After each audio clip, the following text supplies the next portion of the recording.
'Tis the season for giving thanks and saying grace, but there could be more to it. Expert etiquette coach Kay Simonetta is back. Welcome back to the show. Thank you. And now we're talking about Thanksgiving and being thankful and basically having manners when it's time to eat. So you have like a list of things, right, to coach us up and make sure that we're being on our best behavior, correct? Yeah, most of it is pretty much, things that you've heard 100 times before. But I think probably the most important thing to remember is that Thanksgiving is kind of the beginning of the whole holiday season, and it gives us a really good opportunity to be with our families because we have 4 days and people can travel and all of that. So we want to keep in mind that the most important thing here is just being with our family and enjoying that time. Making the most of every minute. Making the most of So it. what are some things you can do to keep peace, harmony, and be civilized? Yeah.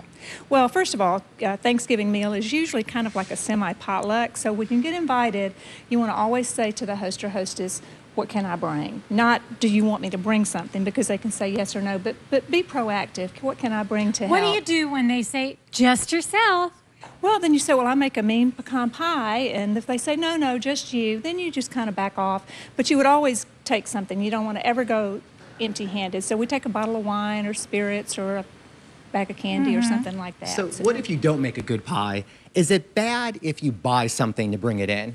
I mean, is effort, does that count? Or should you really try to make something if everybody else is? The grocery stores make pretty good pies these days. Okay, good. So, Okay. Woo. yeah. So, yeah, I think you can do that. I don't think it has to be homemade. What about dress code?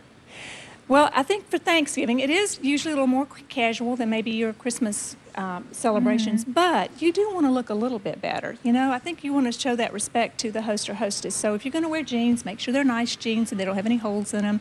If you usually wear a T-shirt, maybe you want to wear a collared shirt or something like you have today with your sleeves rolled up. That's really nice for that type of an event.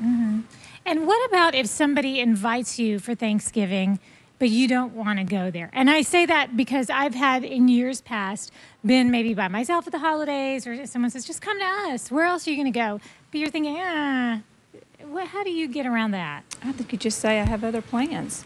You do. It's sitting on the couch and watching football, but you do have other like that. plans. Okay. Yeah. All right. I don't think you have to go.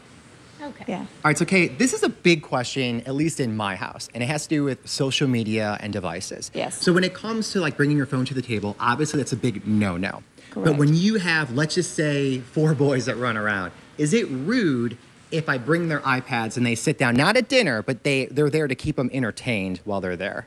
I think as long as they're not at the table, I think it's okay. I mean, social media is a fact of life, but do not go to the table with your phone. I'm thinking about passing a basket at my house this year. That's smart. And Oh, I say, like you it. can have them back after dinner, but nobody's going to call you. You're not going to get a business call on Thanksgiving. So there's really not much of a reason to have it. But yeah, I think if you can entertain, especially with 4 little ones, that's probably a good thing. Right, but then when it comes time to eat, remove them. all Yeah, they can talk devices too. and have family time, eat, exactly. enjoy each other. Exactly.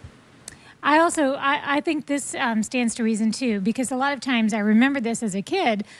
We go to family members' houses that don't have kids, and they wouldn't get up from the table for so long that I remember my mom being like, "Can we let them up? Can we let them up?" Is there a certain amount of time you can expect kids to sit at a table and be nice? Yeah, I think so. When they start to wiggle around, then the adults don't really enjoy having the kids there when they're wiggling around. So you really are just kind of trying to be respectful and just take care of the people around you. So if your children are starting to get whiny and antsy, then send them off with their iPad to another room or to an adjacent room or something like that. We want everybody to enjoy. And another thing I think is really important is that during some time in the meal, somebody's going to probably say, what are you thankful for? And think about that before you get there so you don't go, everything. So have a ready Response answer. ready Yes. to go. What about topics of discussion? Is there anything completely off the table?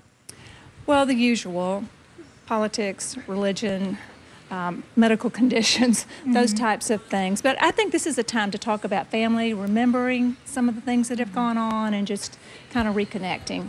Okay, thanks. And if you would like to learn more about Kay and her company, we have all of that information for you on our website, rivercitylivetv.com. Just click on the As Seen on RCL tab. We'll be back.